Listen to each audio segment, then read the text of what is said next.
Bueno, pues como les venimos contando a lo largo del programa, los restos mortales de José Antonio Primo de Rivera, fundador de la Falange, han sido exhumados hoy de la Basílica del Valle de los Caídos, recientemente bautizado Valle de Cuelgamuros, justo cuando se cumplen 120 años de su nacimiento.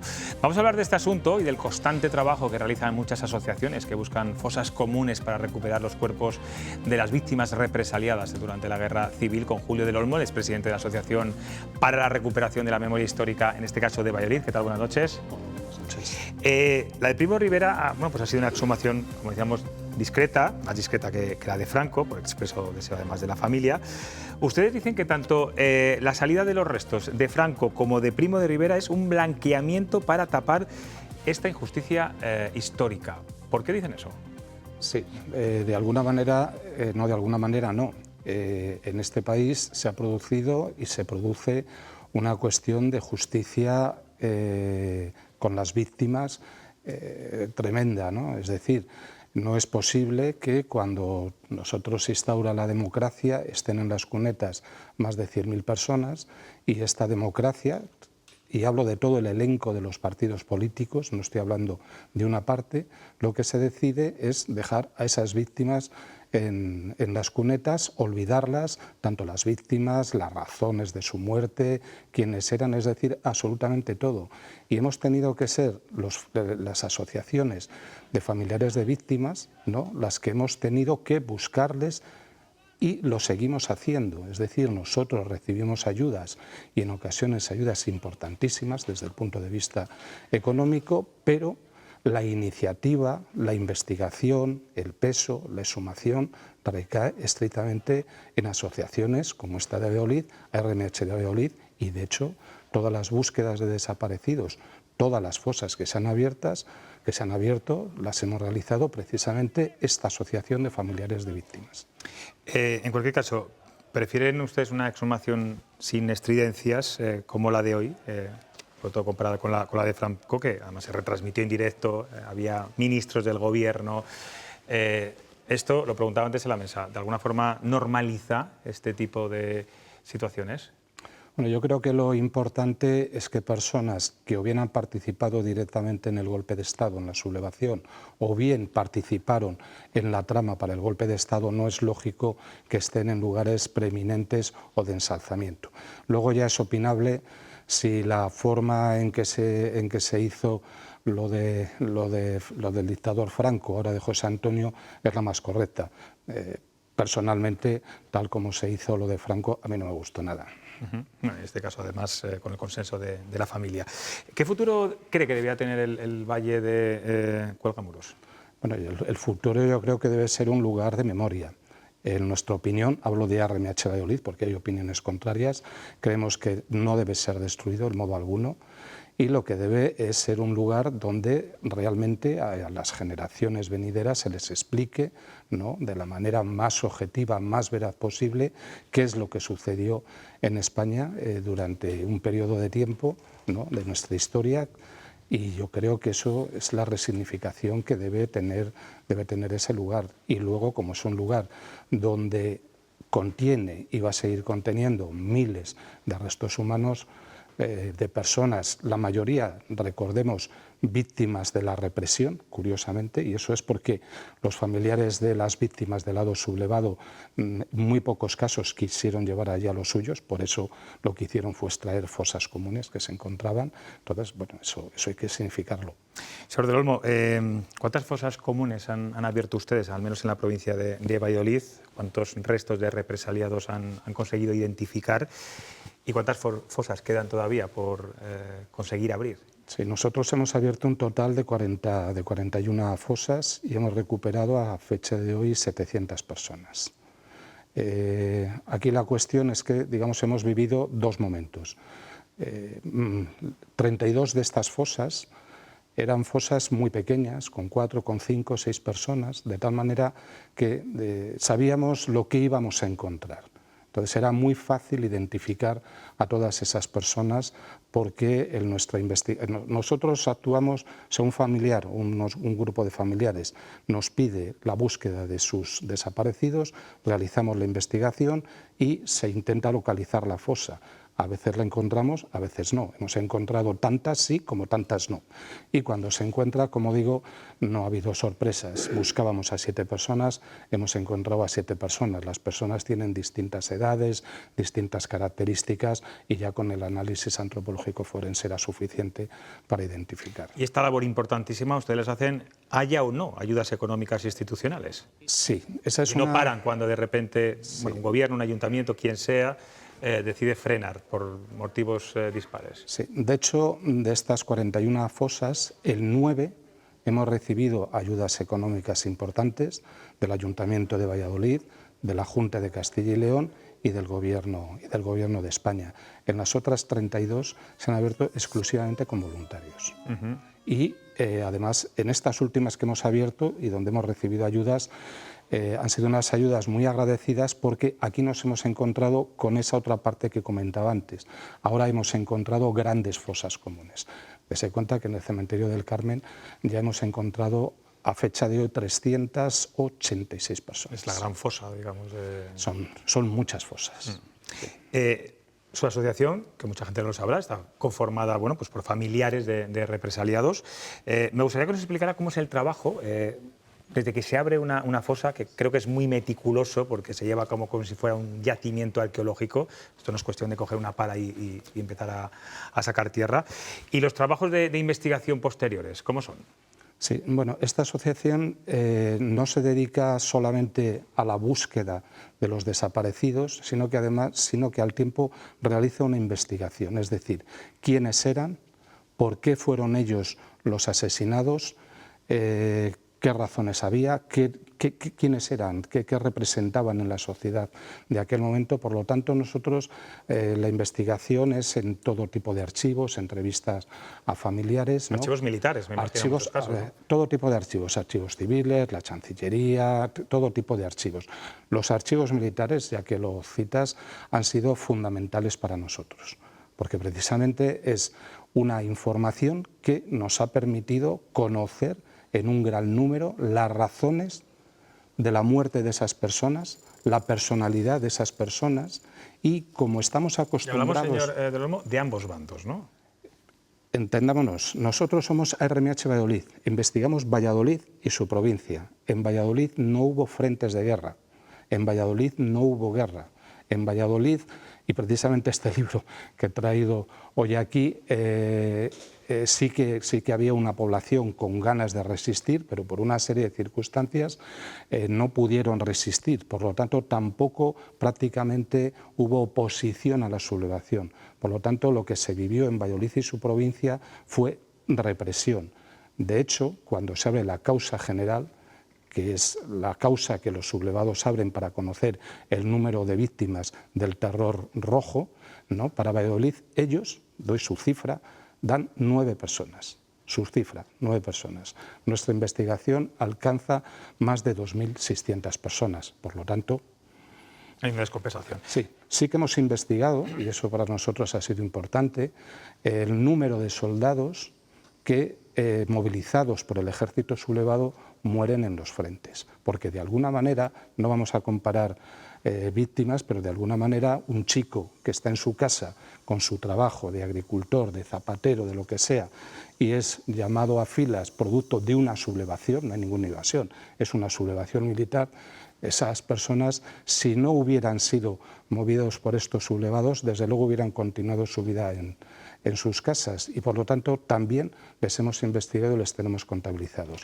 Algo más de 1.700. De todas las historias humanas terribles que me imagino que se ha encontrado aquí en la provincia de Valladolid, yo no sé si hay alguna que le ha sorprendido, le ha dejado más tocado, más marcado por ser una historia realmente bueno, pues triste, ¿no?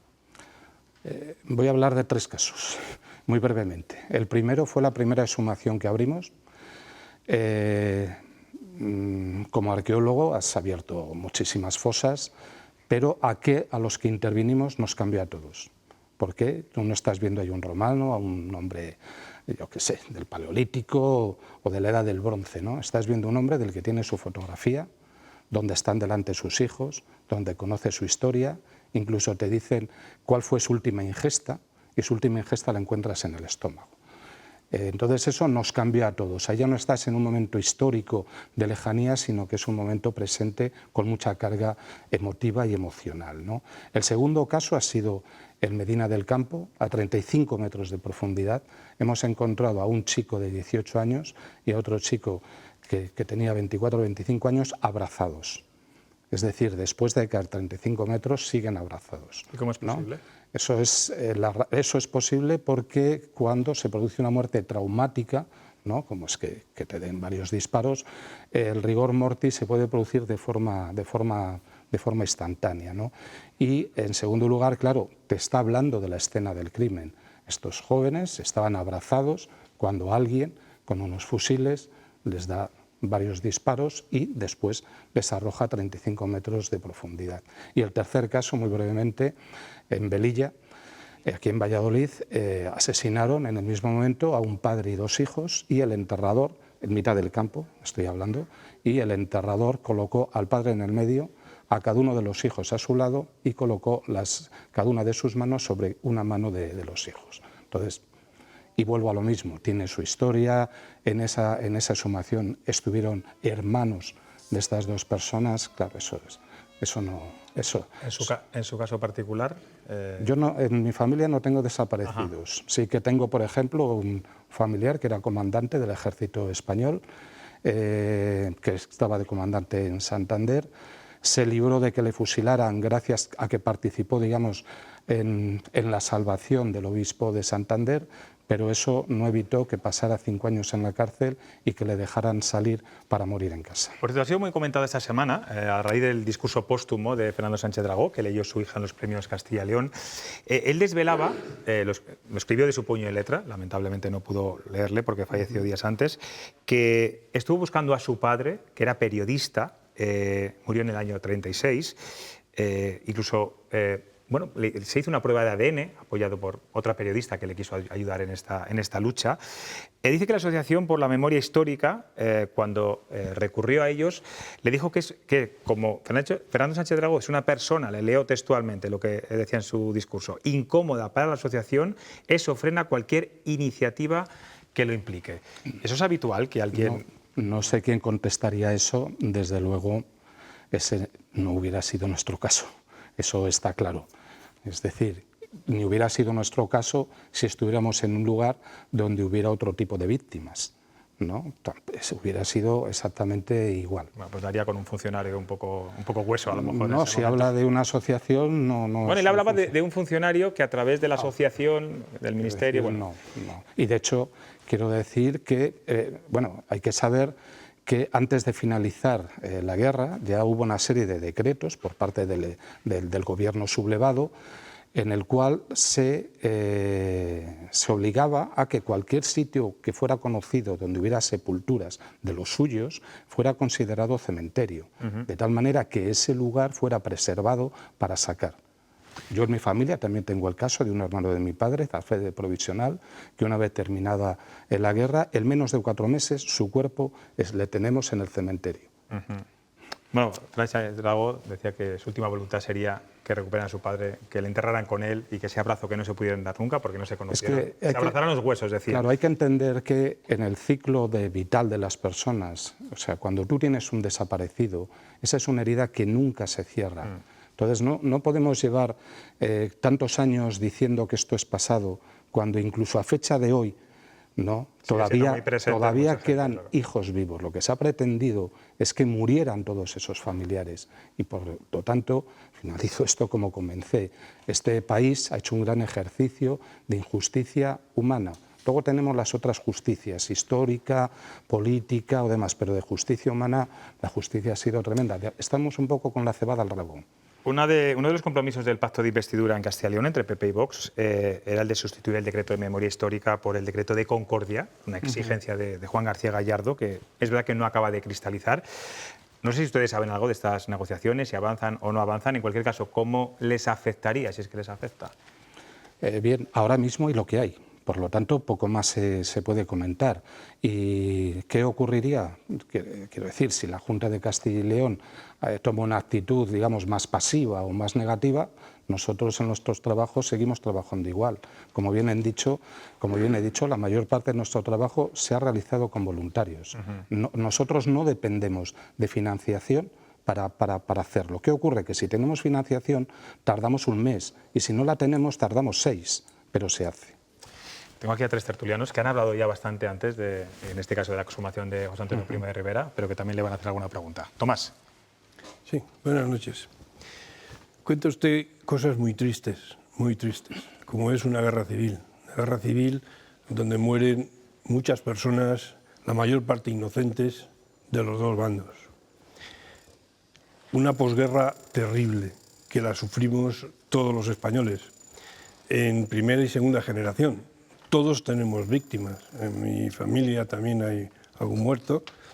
Mi padre estuvo tiempo en un campo de concentración porque le pillaron en Teruel, estaba en la división del campesino, le pillaron preso y se marchó.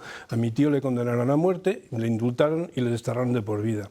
Y nosotros nos tuvimos que marchar de Valencia porque nos hacía la vida imposible. Fíjese usted si me gusta a mí el franquismo, ¿eh?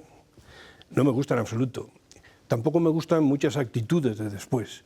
Y yo soy, lo he dicho antes, yo soy partidario de honrar a todos los muertos y de permitir que se les llore, se les cuide, y se vaya al día que sea a llevarle un ramo de flores. Yo soy absolutamente partidario de eso porque yo simplemente un comentario ya me callo porque además me pone muy mal esto. Yo cuando tenía 6 años iba al cementerio con mis compañeros de los maristas de mi pueblo, en Algemesí, Valencia, a un muro que luego supe que era el cementerio y me ponían así a cantar. Ahora han venido otros a cantar así, pero me ponía a mí a cantar así. Luego me enteré lo que era, y luego me fui espabilando y como tuve la suerte de tener estudios, pues evidentemente me forjé una opinión que no voy a resaltar. Lo que digo es que una guerra civil es terrible y lo que cuenta usted es muy triste. No solamente para los que lo oímos, muy triste para los que lo sufrieron, y los que llevan tantos años sin saber dónde están los suyos. Así de claro. Bueno, es que usted ha empleado una palabra que es permitir. Es que en el tema de los desaparecidos, Naciones Unidas lo tiene muy clarito. Estos son crímenes de lesa humanidad y los crímenes de lesa humanidad no prescriben. Por lo tanto, sea el gobierno de turno el que esté, tiene la obligación de realizar esas exhumaciones. Pero es que además no se puede entender una democracia, ¿no?, que precisamente deja en las cunetas a las personas que fueron asesinadas por defender esa democracia. Estamos hablando, ahí está nuestra investigación, estamos hablando de cargos públicos, cargos sindicales, personas que tenían compromiso con la nueva democracia, aunque no tuvieran un referente político o sindical, y esta democracia decidió dejarlo a un lado. Y siempre se habla del tema de, bueno, pues de la concordia, de acuerdo.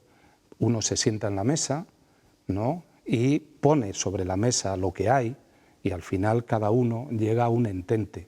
Aquí lo que ha pasado es que los vencedores siempre han seguido, y solo hay que ver, hoy es cuando se saca José Antonio, es decir, con toda su simbología, con toda su exaltación de sus muertos, etcétera, etcétera, y en cambio los vencidos, que encima eran los que pertenecían a una democracia, ellos no se sublevaron, se sublevó una parte del ejército, son los que a fecha de hoy están en las cunetas. Y si eso ya es sangrante, sangrante es que se haya dejado morir a miles de esposas, de hijos, de hermanos, sin poder recuperar esos restos. Laura. Buenas noches, muchas gracias sobre todo por su explicación y por escenificar un poco también el trabajo y la labor que ustedes realizan, que no es una tarea sencilla. Sobre todo me gustaría saber si las imágenes que hemos visto hoy con la exhumación de Primo de Rivera a ustedes les afecta, les beneficia o les afecta o les perjudica de alguna manera en vuestra acción. Y por otra parte me gustaría saber, en alusión a la Ley de la Concordia, la que se está trabajando todavía aquí en Castilla y León, si el hecho de que aún no haya cristalizado esas ayudas que la Junta de Castilla y León dirige hacia asociaciones como la suya están ahora mismo bloqueadas o están ahora mismo paralizadas o siguen discurriendo con normalidad a la espera de que se materialice esa ley de la concordia. Bueno, en cuanto a Falange, Falange es un partido que se presenta a las elecciones, es un partido legal.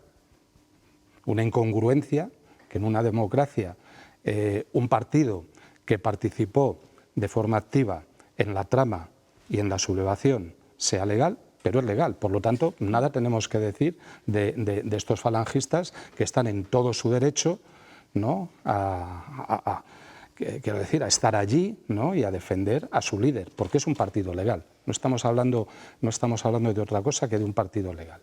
Y en cuanto al tema de la Junta de Castilla y León, ahora mismo, desde el año 22, las ayudas económicas se están recibiendo por parte del Gobierno central.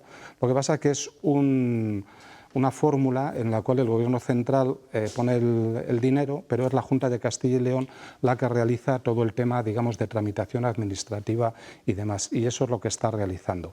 Es cierto que otros años, a raíz del decreto de 2018, sí que hubo una serie de ayudas económicas y ahora mismo esas ayudas no las hay. Se está trabajando con los fondos del Gobierno central, pero la Junta de Castilla y León, como digo, interviene en todo el proceso. Elena. Hola, Julio. Bueno, yo reitero el agradecimiento que decía antes Laura respecto a la labor que llevan a cabo por parte de la asociación de dignificar a todos los familiares, ¿no?, de los represaliados. Bueno, al margen de esto, apuntaba antes, y es verdad que no es la única opinión que hay en ese sentido, respecto a la labor que debería jugar en un futuro el Valle de los Caídos o el Valle de Cuelgamuros. Hacía alusión usted a que debería ser un lugar para la memoria. ¿Se ha imaginado en algún momento cómo podría ser ese lugar? ¿Si contaría con expertos? ¿Si se podría mantener al margen de la política? Bueno, ese trabajo, hasta donde yo llego, está muy adelantado. Precisamente hay una serie de expertos que ya han estado elaborando cómo debiera ser ese sitio. Desconozco la forma y el fondo. Lo que sí que sé es que se lleva ya unos años trabajando precisamente en cómo debiera ser ese lugar. Pero, como digo, desconozco fondo y forma. Sé que se está trabajando en ello, pero hasta ahí. Desde luego, con nosotros nadie ha contado, y con otras asociaciones de Castilla y León, hasta donde yo llego, tampoco. Hablaba usted antes de que las víctimas represaliadas de la guerra civil, que no es algo tan del pasado, porque todavía hay mucha gente, muchos familiares que siguen buscando a esos familiares, que pueden ser incluso sus padres.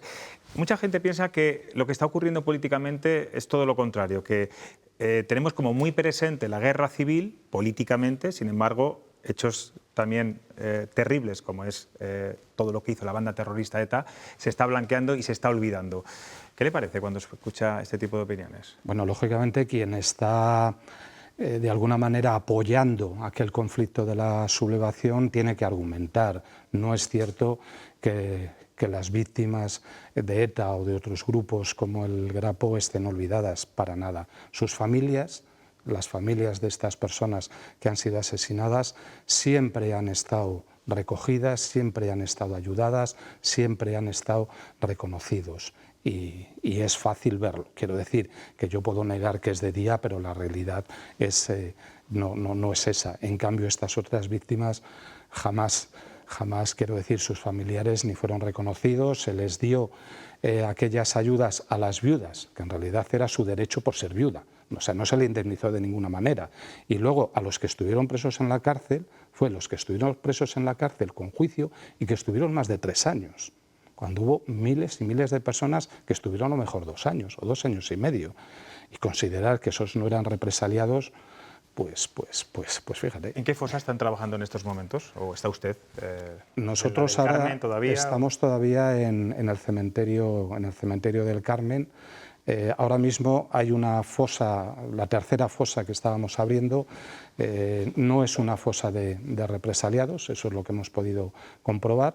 Se están realizando los primeros estudios antropológicos y forenses y nosotros sabemos ¿Son enfermos? ¿Eran personas enfermas? Sí, eran personas de hospital, de asilo y demás las que nosotros hemos encontrado en esta tercera fosa común. El cementerio ha fechado y tiene fosas comunes, precisamente para toda una serie de personas. A nosotros lo que nos duele, en el Cameron empezamos en el año 2016 y nos dimos cuenta que nosotros fuimos dirigidos por familiares, sabemos que hay más fosas, nosotros documentadas tenemos al menos 10, ¿no? Y hay quien sabe dónde están las fosas que nos faltan. Eso es lo doloroso. Hay quien sabe dónde están las fosas que nos faltan. ¿Y no quieren localizarlas? Y no nos lo quieren decir. ¿Por qué? Porque vuelvo a lo mismo. Cuando esa especie de memorial que hizo la UGT y el PSOE en el año 79, había personas que enterraron a estos que incluso se acababan de jubilar, la mayoría de ellos. Incluso a principios de los años 40, un hombre que tenía 23, 24 años, no se va a jubilar hasta entrados los años 80. Es decir, esas fosas se sabe dónde están. Y nosotros vamos dando palos de ciego orientados por los familiares, pero los familiares, claro, cuando llegaron ahí, en muchos casos, ya fue muchos años después también. Pues Julio del Olmo, gracias por estar aquí, a seguir luchando por esa tarea titánica que está dando dignidad no solamente a las víctimas, sino también seguramente a muchos familiares. Gracias, de verdad. Pues gracias a vosotros por vuestra atención.